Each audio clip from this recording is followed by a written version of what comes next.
Cristo es la fuente de vida que llena mi alma y mi ser. Cristo es la fuente de vida que cada día transforma mi ser. Hoy vamos a hablar de un tema muy interesante, es un tema muy especial. Aquellos que quieran correrse un poco más hacia adelante pueden hacerlo. Y vamos a hablar acerca de lo que es la unción. A nivel espiritual, a nivel de iglesia, a nivel hijos de Dios, todos hemos oído hablar de la unción, ¿verdad? La pregunta es, ¿de dónde viene la unción? ¿De dónde sale el término? ¿Y por qué nosotros, siendo gentiles, como lo dice la Escritura, o sea, no somos judíos, podemos acercarnos a Dios y recibir la unción? ¿Qué es? ¿Qué significa? ¿Y para qué sirve? Son cosas que tenemos que aprender en el Evangelio de Jesucristo. Eso no es solamente decirle, ay, úngeme, Señor, derrama la unción, llena la unción, explota la unción, porque esto tiene un porqué y un para qué. Recordemos, el Señor Jesucristo no hizo las cosas porque sí, sino que Él hacía las cosas con un propósito. Así que, hermanos, por favor, acompáñenme a Marcos capítulo 14, versículo 32 en adelante, y vamos a iniciar para poder comprender lo que esto significa, porque hablar acerca de la unción sin conocer de qué se trata es como subirse a un doble troque y no saber cómo poner los cambios. ¿Sí? ¿Alguien ha tenido la oportunidad de conducir un doble troque? Si se subiera en este momento a un doble troque y le dijeran, por favor, condúzcalo, sabe usted que es un camión grandísimo, pero no sabe muy bien cómo manejarlo. Podría haber una tragedia ahí. Amén. Y Marcos capítulo 14, versículos 32 en adelante inicia diciendo lo siguiente: vinieron pues a un lugar que se llamaba Getsemaní, o que se llama. Dijo a sus discípulos, sentaos aquí o siéntense aquí, entre tanto yo voy y ¿qué? Y oro.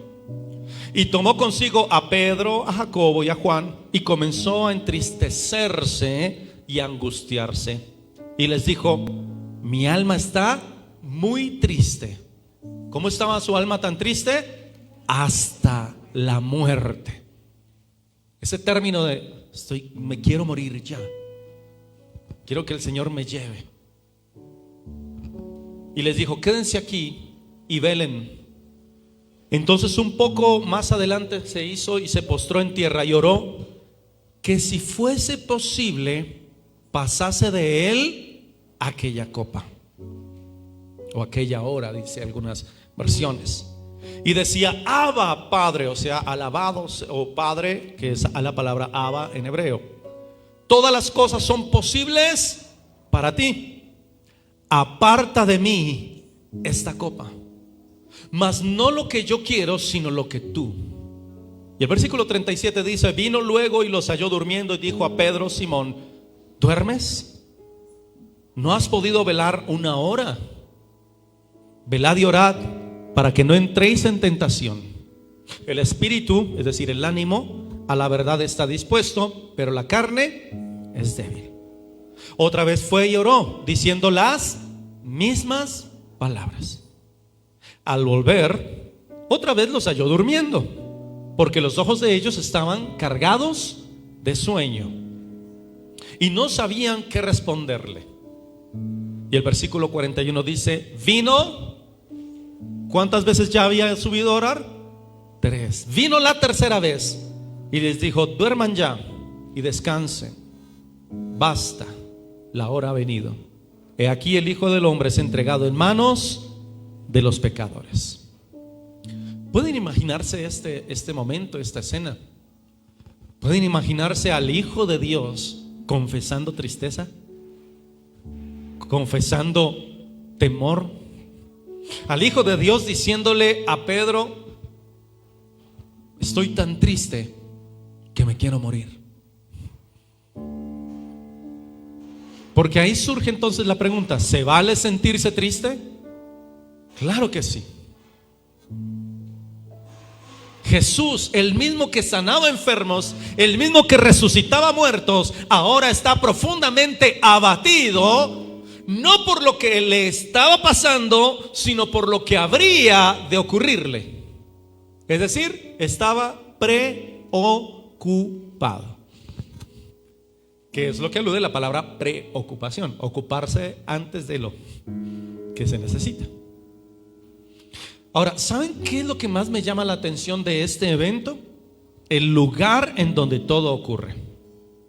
Porque el lugar en donde todo ocurre es el huerto de los olivos. Y no es cualquier lugar. ¿Por qué tenía que ser en el huerto de los olivos en el momento en el que se llevaba a cabo esta actividad, este momento? ¿Por qué Jesús tendría que ir a orar al huerto de los olivos? La clave está en interpretar el nombre del lugar. En hebreo, la palabra Gat, G-A-T, se traduce como prensa o lugar para aplastar. Mientras que la otra palabra, que es Shamnim, S-H-M-A-N-I-M, Gat, G-A-T, y Shamin, S-H-M-A-N-I-M, significa aceite.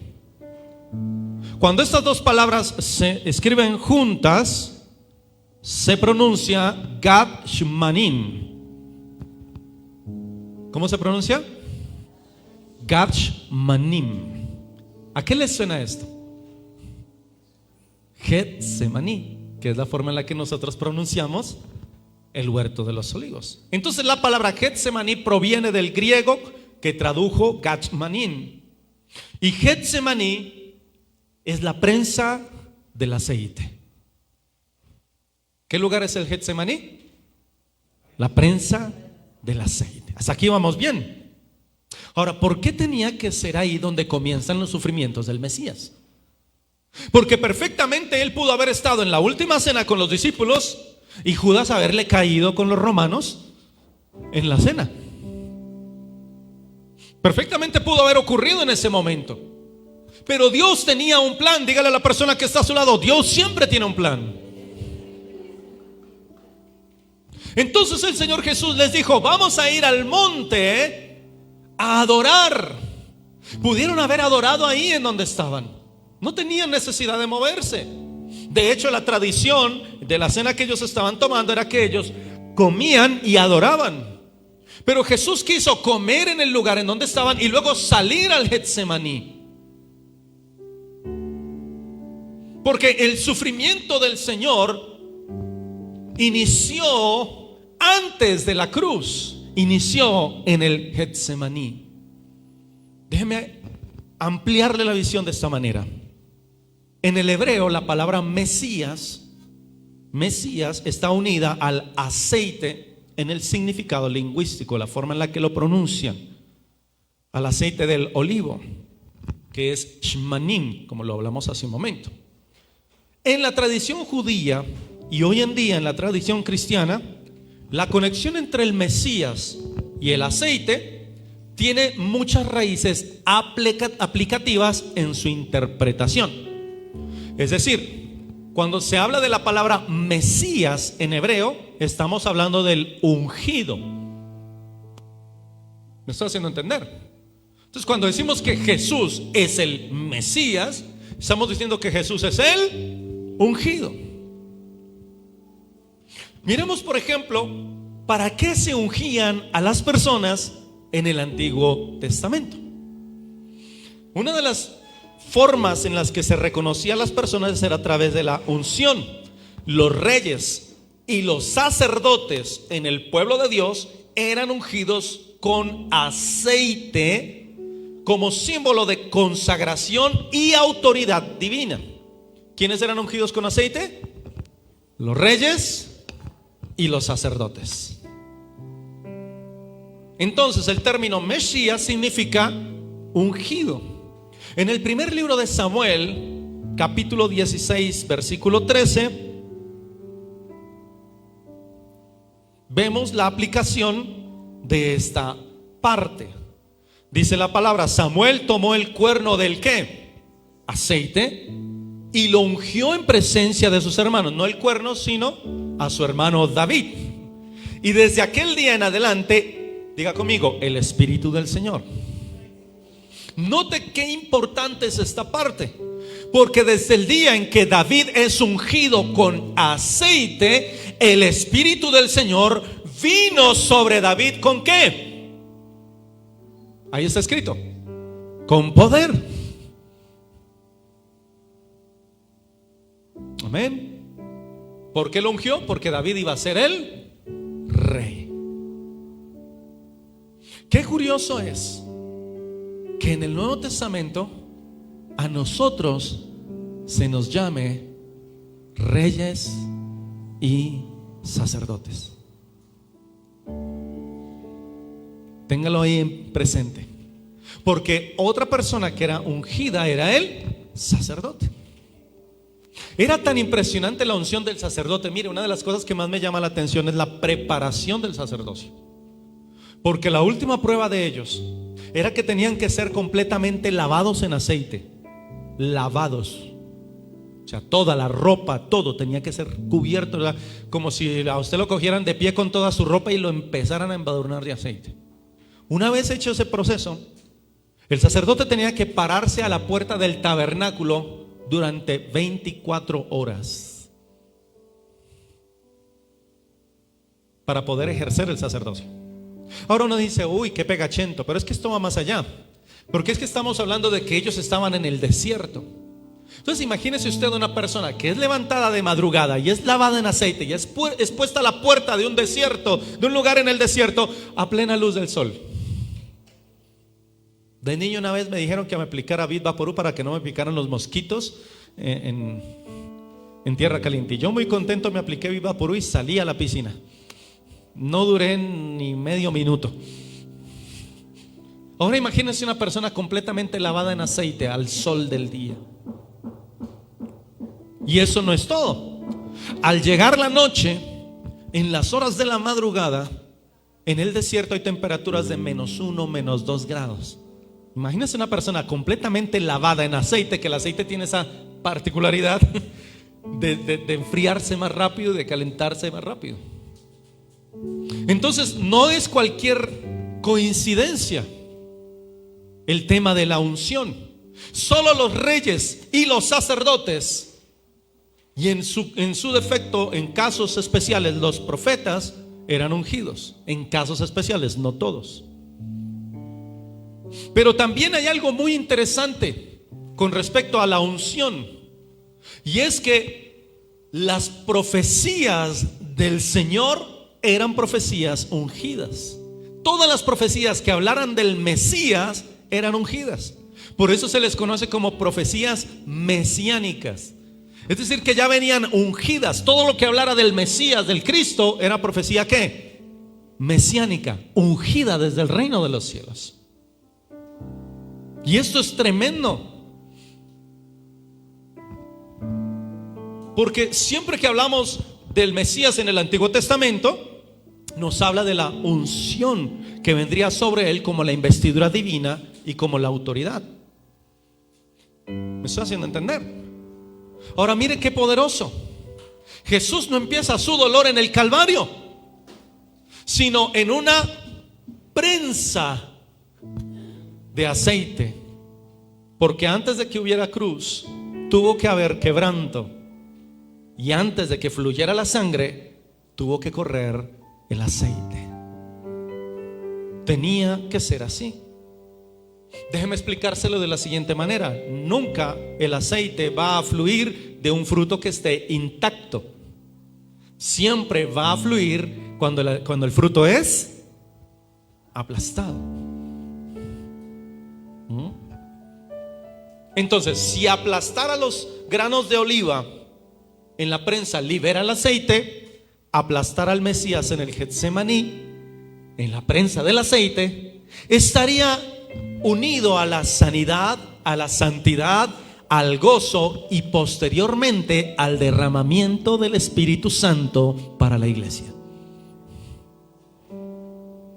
Aquí ya va cobrando sentido la situación, porque nosotros no somos judíos, pero gracias al Mesías tenemos el derecho de ser ungidos. Amén. Esto es impresionante, porque en el aplastamiento de Jesús, en su muerte, se produce sanidad, se produce gozo, se produce libertad, y después el derramamiento del Espíritu Santo. Ahora, escuchen esto por favor. Jesús, cuyo nombre se traduce como el ungido, tuvo que ser aplastado. Y me parece tremendo cómo ocurre, porque cuando nosotros leemos, no conocemos de pronto muy bien cómo se saca el aceite, ¿verdad? En el caso de en esa época, ¿cómo se hacía?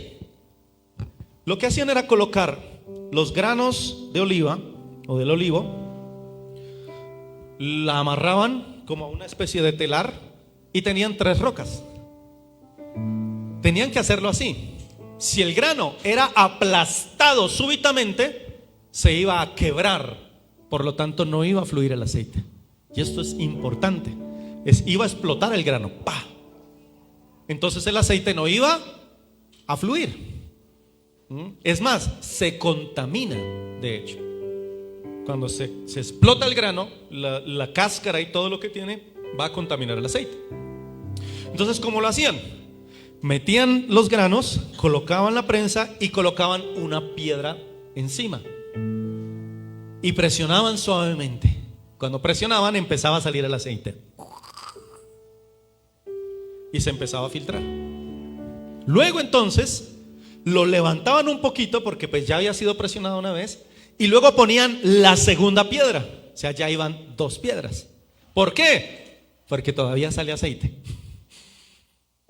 Entonces, con esas 2 piedras volvían y presionaban, y volvía y salía más aceite. Pero todavía falta, porque volvían y flojaban otro poquito y le montaban la tercera piedra, y volvían y lo apretaban, y volvía y salía aceite. Qué hermoso es esto, porque ese es el proceso en el que se saca el aceite del oliva. Y me causa curiosidad, porque el Señor Jesús fue 3 veces a la presencia del Padre a decirle: si es posible, pasa de mí esta copa. O sea, el proceso de exprimir ese grano se estaba cumpliendo en Jesús, con toda la presión que estaba recibiendo. Mire, fue tanta la presión que en la última ocasión dice que lloró lágrimas de sangre. O sea que sí estaba siendo presionado. Y de pronto nosotros no lo entendemos. Pero es que, claro, la psicología y la presión. No, estaba siendo presionado. Y por eso el Señor le decía: si es posible, pasa de mí esta copa. Amén. Entonces, si el ungido, si el Hijo de Dios, si el Mesías tuvo que ser aplastado para que fluyera la unción, yo me pregunto, ¿cómo esperamos nosotros recibir la unción sin rendirnos, sin quebranto o sin pasar por nuestro propio Getsemaní? Aludo a lo que el mismo Señor Jesucristo dijo: todas las cosas que yo hice, ustedes las harán también. Y qué hermoso es este versículo, porque a la gente le gusta hacer todo lo que Jesús hizo. Ojalá pudiéramos caminar sobre el agua, ¿cierto? Porque bueno, ya aquí es azul, por lo menos se parece. Quiero sanar enfermos, quiero resucitar muertos, porque todo lo que Jesús hizo, yo también lo puedo hacer. ¿O me equivoco? Eso es lo que nos dicen. Bueno, ¿y el otro lado? El otro lado, la persecución, el maltrato, el que hablen mal de él, las injusticias que le cometieron, que lo hayan traicionado, que lo hayan aplastado. ¿Eso no? ¿Eso no? Claro que también podemos, porque esto es un principio. El principio se basa en lo siguiente: aplastamos el grano para que fluya el aceite, ¿cierto? Entonces, tú y yo somos ese grano. Y tenemos que ser aplastados para que salga de nosotros lo que no sirve. Y así poder ser llenos del Espíritu Santo. Y una vez seamos llenos del Espíritu Santo, vamos a volver a ser aplastados. ¿Por qué? Porque si tú quieres orar por un enfermo, si tú quieres orar por un hermano, si tú quieres ministrar a alguien, vas a impartir. A esto se le conoce como impartir. Lo que tú tienes adentro, a través de la imposición de las manos, se los vas a pasar a otra persona. Lo que tiene la gente de la alabanza adentro, se lo pasan a ustedes. Por eso les invito a que oren por la santidad de ellos. Y es algo espiritual. Entonces, ¿qué vamos a impartirle a las personas? ¿Qué es lo que hay dentro de nosotros? ¿Cómo es que yo anhelo tener unción del Espíritu Santo, pero no quiero ser comprimido, no quiero pasar por el Getsemaní? Piénsalo, ¿cuántos de nosotros hemos pedido la unción del Espíritu Santo? Lléname, Espíritu Santo. ¿Lo hemos pedido? Claro. Ahora sabemos que tenemos el derecho, gracias a nuestro Señor Jesucristo, pero también tenemos el deber. Y aquí es donde se equilibran los pesos. Tú quieres el derecho de la unción, tienes el deber de permanecer limpio. Por eso el título del mensaje es aplastados y ungidos. No puede meterse vino nuevo en un odre viejo. Y es por eso que hay gente a la que no entiende cuál es el verdadero precio de la llenura del Espíritu Santo. Porque nosotros queremos ser llenos del Espíritu Santo, y para eso es supremamente importante pasar por el mismo proceso que pasó el Mesías. Ya que el Espíritu Santo es el que nos unge. El Señor se dejó aplastar su ser para que el aceite fluyera y nosotros pudiéramos ser ungidos por el Espíritu Santo. Mira el precio que Él pagó para que tú y yo pudiéramos acceder a la unción. Por eso es que hay gente que finge la unción, porque la fingen. Hacen shows, hacen eventos, hacen todo para mover las emociones de las personas y que las personas confundan la unción con el espectáculo. Y eso es una realidad. No podemos tapar el sol con un dedo. La situación ahora es la siguiente: yo necesito ser lleno del Espíritu Santo para luego ser exprimido como el olivo o como las uvas en el viñedo. Porque de esta forma voy a poder transmitir la unción que tenemos a los que la necesitan. Porque tú y yo somos el cuerpo de Cristo. Y Cristo pasó por el Getsemaní.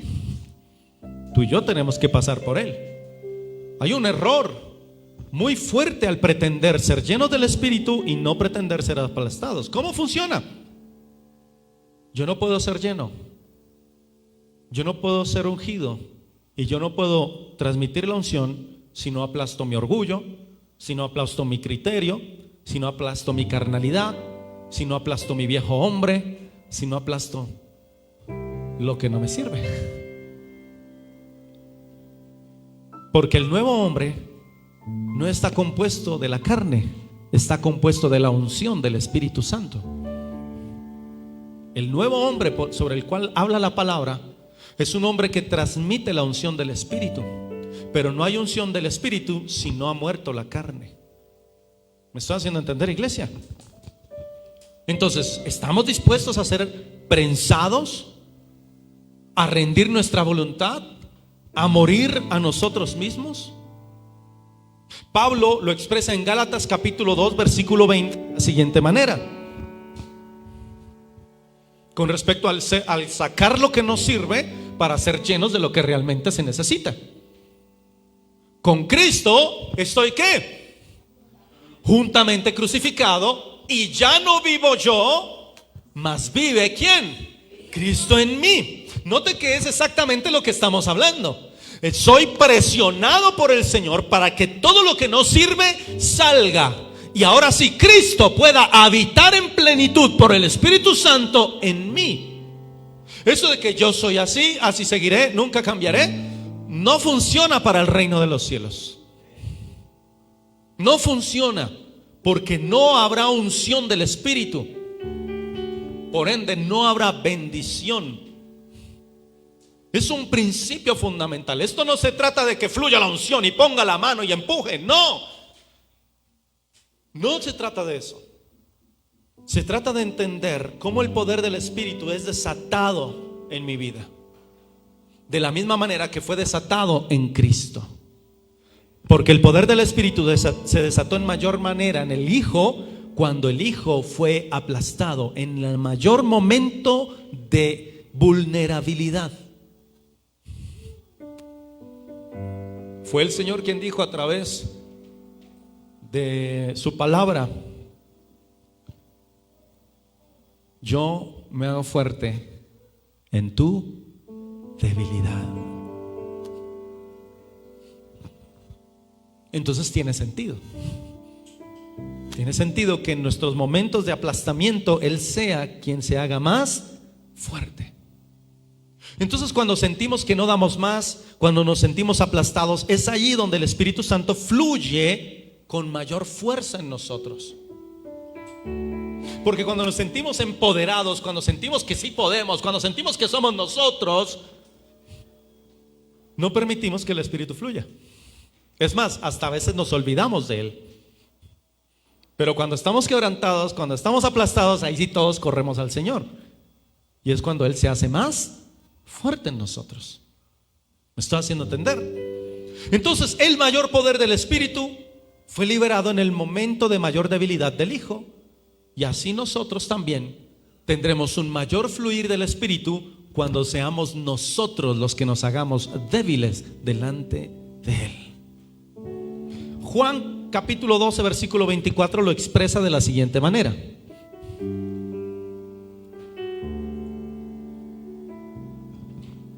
Juan 12, 24. Si el grano de trigo no cae en tierra, ¿y qué?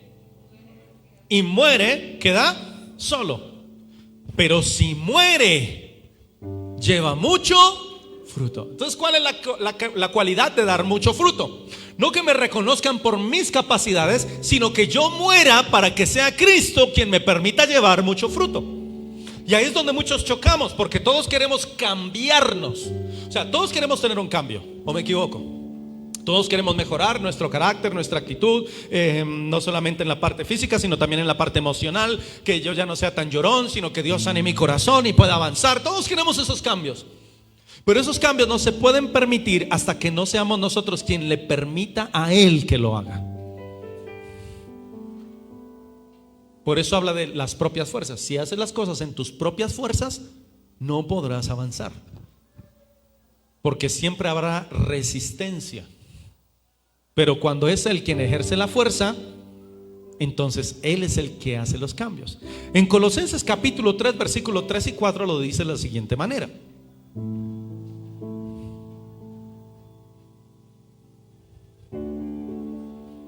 porque habéis ¿qué?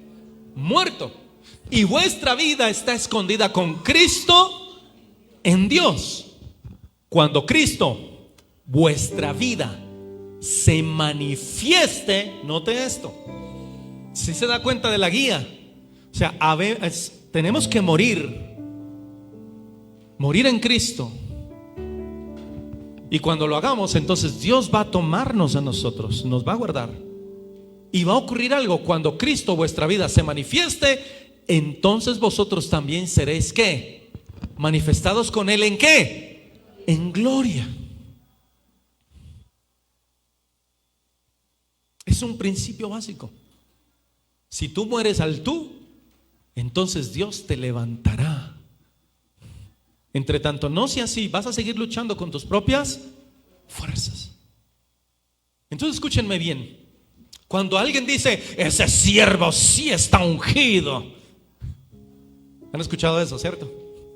Cuando alguien usa esa palabra, realmente lo que está diciendo es que detrás de esa persona, detrás de ese siervo, hubo un Getsemaní. Tuvo que haber lágrimas, rendición, un proceso de aplastamiento.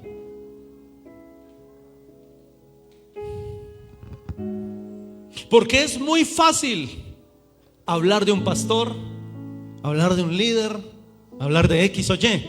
Es fácil cuando no se ha pasado por el proceso. Voy a hablar de mí, que soy de la persona que más conozco.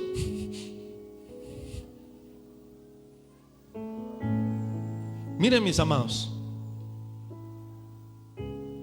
el haber escogido ser ministro del Señor tiene un precio. ¿Todos han escuchado que hay que pagar el precio? Bueno, por muchos años yo pensé que pagar el precio era orar más, leer más la Biblia y ayunar más, porque había que pagar el precio. Y no, iglesia, eso es un privilegio. Orar más es un privilegio, el privilegio de poder conectarse con Dios. Leer la Biblia es un privilegio, el privilegio de ser alimentado por la palabra. Ayunar es un privilegio, incluso es súper saludable. Y yo pensé que ese era pagar el precio, pero no. Realmente hay que pagar un precio. Hay que morir al orgullo. Mientras que los demás tienen días de festivo y viaje, nosotros tenemos días de oración, de clamor, de intercesión y de estudio de la palabra. Mientras alguien se puede levantar y decir: a mí no me gusta lo que usted enseña, rompiéndonos el corazón, nosotros tenemos que permanecer. Nosotros tenemos que cargar con los problemas de nuestra familia y los problemas de todas las familias de nuestra congregación. Y oramos por ellos. No nos vamos a meter a su casa para decirle cocine así, eso jamás va a pasar. Pero sí estamos cargados con ellos. Nos preocupamos cuando no vienen, porque si solo están 2 horas, 1 hora recibiendo del Señor, ¿qué estarán recibiendo allá afuera? Nos preocupamos cuando otra persona les envenena el corazón. Hay que pagar un precio. Mientras que tú amas, otros pueden levantarse y hablar mal de ti sin problemas y decir cosas que no son. Y tú no tienes derecho a levantarte y sentarle los 5 ministerios, porque eres un siervo de Dios. ¿Me estoy haciendo entender? El precio no es ni orar, ni leer la Biblia, ni ayunar. Eso es un privilegio. El precio es ser aplastado aún por tu propio rebaño, para que fluya la unción. Por eso es que cuando uno termina de ministrar sale agotado, porque estoy siendo aplastado todo el tiempo, cada vez que se ministra. Porque ustedes necesitan también, así como yo necesito. Yo voy y me lleno delante del Señor y vengo a ser aplastado. ¿Se dan cuenta? Esa es la situación con respecto al ser aplastado, a pagar el precio. Y no lo digo para que digan: ay, pobrecito el pastor. No, lo digo para que entendamos cómo funciona el proceso. ¿Cómo es que realmente funciona? Porque nos hemos relajado mucho y estamos pensando, en muchos lugares nos han venido a enseñar que la unción es una cosa que como que se unta y se echa encima. Úntame de tu unción. Si a mí me dijeran: no, pastor, ore para que yo tenga la misma unción que usted, yo voy a orar por él. Le voy a decir: Señor, dale problemas, dale momentos de aguantar hambre, Señor. Colócale personas problemáticas que se quejen de una y de otra cosa. Ponle personas que corrijan su trabajo todo el tiempo, que les digan que le parece, que no le parece. Ojalá coloquen unos 2 o 3 que le quieran dividir la iglesia, así como nosotros. Que cuando se enferme le toque levantarse e ir como si nada estuviera pasando. Porque ese es el precio de la unción. Él quiere la unción, ¿cierto? Quiere la misma unción. Bueno, pues que tenga el mismo proceso. Pero la gente piensa en la unción como si fuera algo, y no, tiene realmente un precio. Y aquí quiero botarte una perla. Tú necesitas ser ungido, necesitas ser limpio Porque muchas bendiciones de tu familia dependen de que tú seas presionado.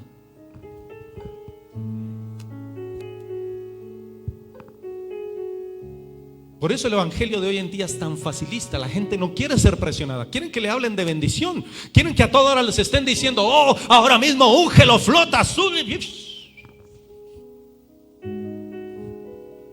Entonces, ¿qué va a pasar? Que una persona viene y recibe la unción siendo como es, haciendo lo que hace, y va a pensar que no vale nada.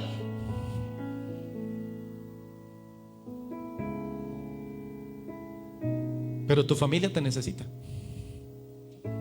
Tu familia necesita que tú seas aplastado, que aplastes tu orgullo, que aplastes tu criterio, que aplastes tu yo soy así, para que el aceite que fluya de ti los unja a ellos. ¿Ahora entiendes por qué hay muchas respuestas que no se han dado en oraciones? Porque ese es el proceso de la unción.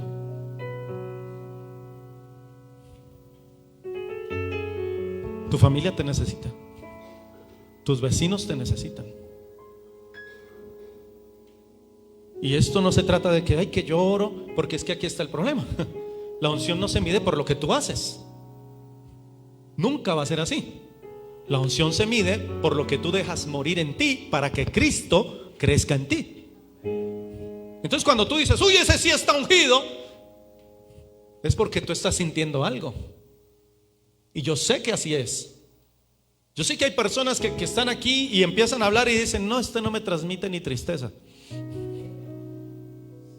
Puede porque te caiga mal, como puede ser porque falta proceso.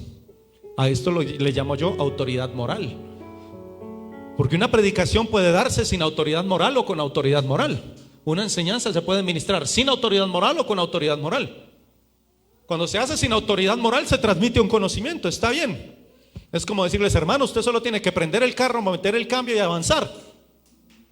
Pero otra cosa es con autoridad moral, que yo sepa cómo se hace, que yo tenga uno. Y cuando existe esa presión en la persona, es cuando se empieza a ministrar con unción. Nosotros no debemos empezar a calibrar: uy, mire, el pastor sí tiene unción, en cambio el hermanito le falta unción. No, no se trata de eso. Se trata de que seamos todos nosotros comprimidos por el Señor para que salga lo que no sirve y así poder ser llenos del Espíritu. Cosa que cuando vayamos a nuestros hogares, cuando vayamos a nuestro lugar de trabajo, se sienta la unción en nosotros. Cuando nosotros nos postremos a orar y digamos: oh Señor, bendíceme, sepamos bien lo que estamos pidiendo. ¿Por qué? Porque quiero hablarle a tu corazón de ese Getsemaní en este momento. Tal vez tú sientes que la vida te está aplastando, que tu voluntad ya no puede más, que se te están acabando las fuerzas, que ese muchacho no cambia, que esta pareja no se arregla, que puedes sentir infinidad de cosas en tu Getsemaní. Pero hay un pequeño error que estamos cometiendo con respecto a la unción. Y es que nosotros estamos pidiendo unción para nuestro propósito, para lo que nosotros queremos hacer. Pero Jesús nos enseña algo interesante en el momento de su prensa. El Señor dice, ¿recuerda la oración? Señor, si es posible. Esa oración es brutal, es impresionante. O sea, se supone que Jesús ya sabía lo que venía, porque él mismo le dijo: heme aquí, envíame a mí. Él ya sabía. Pero llegado el momento, ora como cualquiera de nosotros puede orar. Señor, por favor, sánalo. Señor, por favor, restáuralo. Padre, levántalo. Señor, bendícelo, provéele. Todos oramos así. Y es más, a mucha gente se le ha enseñado que ore tranquilamente y pida, que Dios le va a dar, porque Él se comprometió. Es como si hubiera firmado un contrato. Pero ahí está el error. El error está en no darnos cuenta de lo que hizo Jesús. Jesús pidió conforme a su necesidad y su voluntad. Si es posible, pasa de mí esta copa. Pero remató su oración pensando que hay una voluntad mucho más grande, que tiene una visión perfecta, y dijo: mas no se haga mi voluntad, sino la tuya.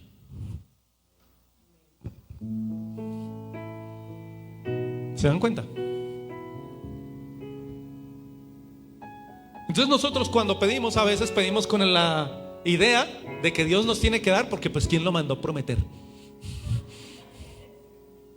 Pero no nos damos cuenta que el mismo Hijo tuvo el criterio de decir: mas no se haga como yo quiero, sino como tú, sabiendo que la voluntad del Padre es buena, agradable y perfecta, así no nos guste a nosotros.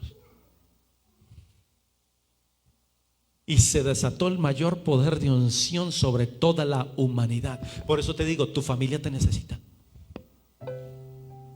Porque la voluntad del Padre no era que Jesús viviera así. La voluntad del Padre era que Jesús muriera primero, para luego ¿qué? Resucitarlo. Entonces la voluntad del Padre no es que tú hagas tus deseos como a ti se te vengan en gana. La voluntad del Padre es que tú mueras a tus planes para que te conectes con los de Él y cumplas tu propósito en la tierra. Tú no fuiste enviado solo para trabajar en la empresa en la que estás. ¿Sabías eso, cierto? Tú fuiste enviado con un propósito en la tierra. Por eso conoces las personas que conoces, por eso estudiaste donde estudiaste, por eso trabajas donde trabajas. Porque en el plan de Dios para el mundo estaba enviarte a ti. Por eso dice la palabra de Dios que yo pensé en ti desde antes de la fundación del mundo. Entonces en el año 1979 voy a enviar a un muchacho, un niño llamado Javier, y lo enviaré a tales personas y lo enviaré a tales otras personas, y ellos conocerán a mi hijo y la salvación a través de él. Pero ¿qué pasó? Que Javier tenía sus propios planes. Y eso fue lo que pasó. Entonces Javier estudió en donde quiso, tuvo la novia que quiso, se casó con el que quiso, vivió donde quiso, se portó como quiso. Y el plan de Dios, ¿qué pasó? No se cumplió. Pero ahora nosotros fuimos atraídos por el amor de Cristo. Y Dios dice: ¿sabes qué es lo que pasa? Que mientras naciste y llegaste aquí, te llenaste de un montón de cosas que no nos sirven. Entonces vamos a hacer una cosa: te voy a aplastar. Te voy a aplastar para que todo lo que no te sirva salga. Pero no te preocupes, no vas a quedar tan flaco. Ay, te voy a llenar de mi Espíritu Santo para que todo aquel que te rodee sea ungido a través de ti. ¿Te das cuenta la diferencia?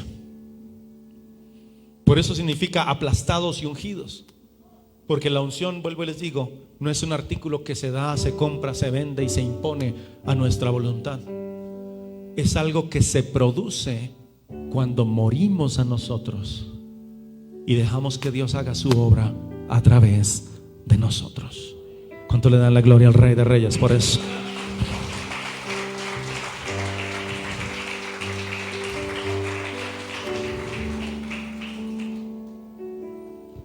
Gloria a Dios. Entonces este es el misterio de la unción, el verdadero uso de la unción. Es por eso que ustedes ven que hay un montón de personas allá que no tienen un lugar, una congregación, pero eso sí, se la pasan ministrando a diestra y a siniestra. Y salen de una iglesia, se meten en otra, salen de una iglesia, se meten en otra, porque les da lo mismo el valor del Espíritu. Porque ellos quieren es su propio ego. Que les llamen profetas, que les llamen ungidos, que les llamen siervos, que les llamen apóstoles, que les llamen.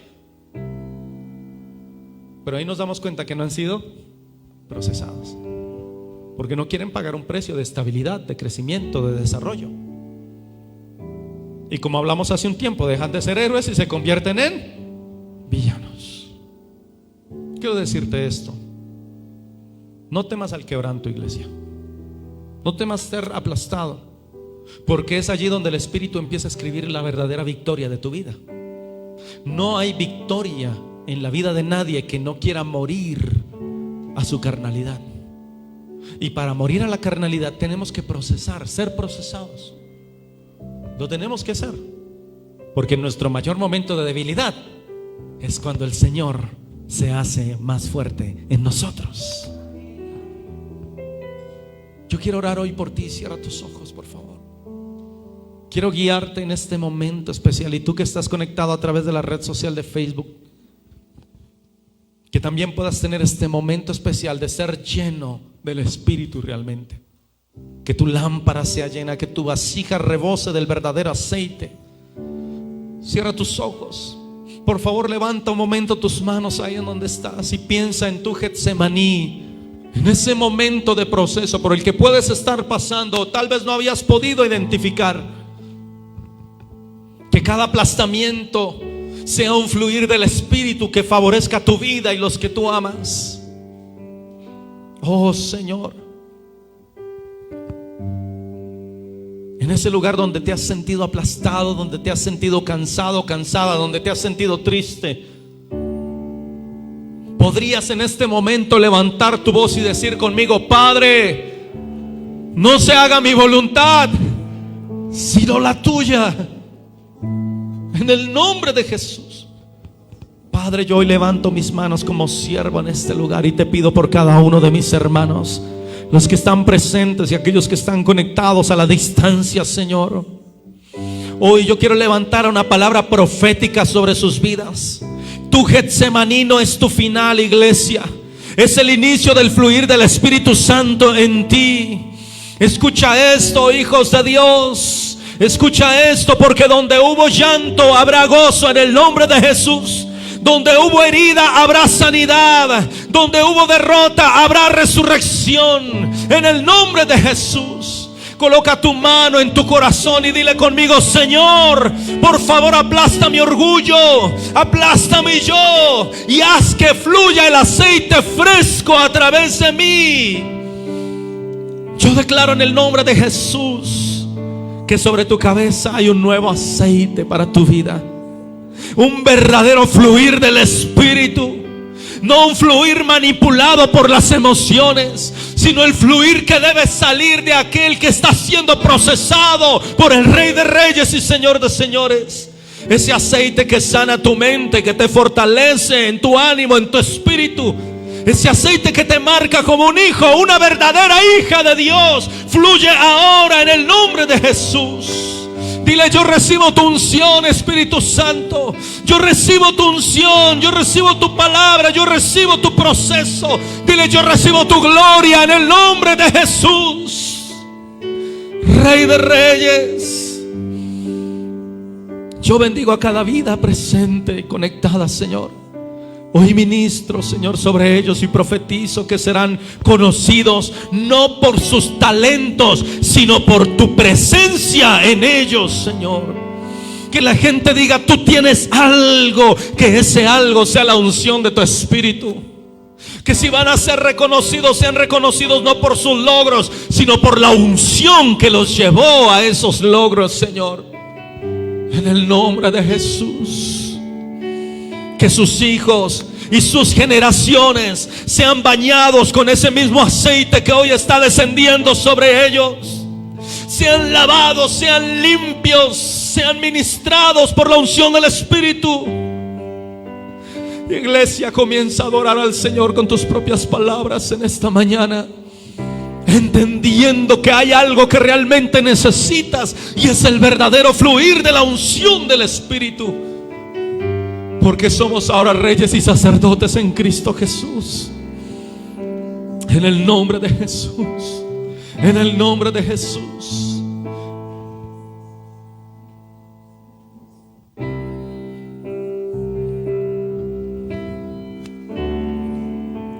Dile: habita en mí, Señor.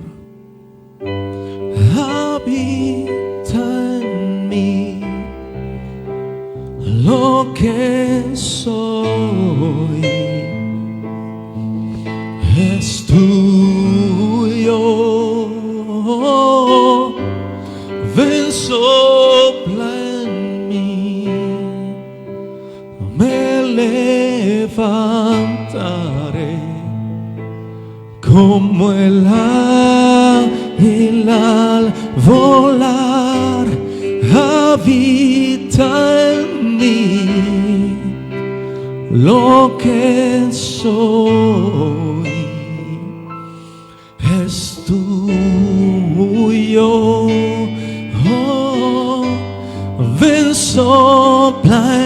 en mí, me levantaré como el águila al volar.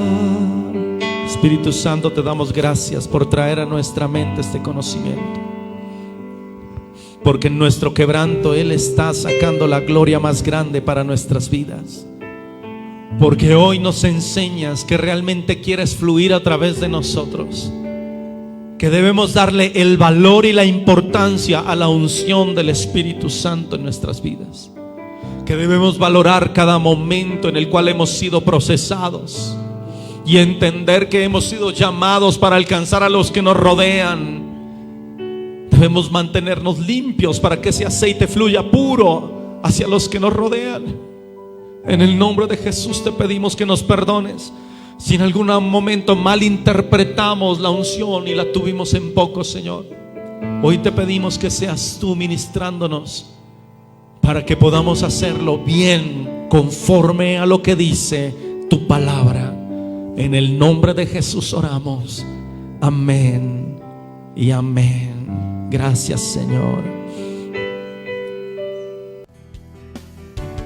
Cristo es la fuente de vida que llena mi alma y mi ser. Cristo es la fuente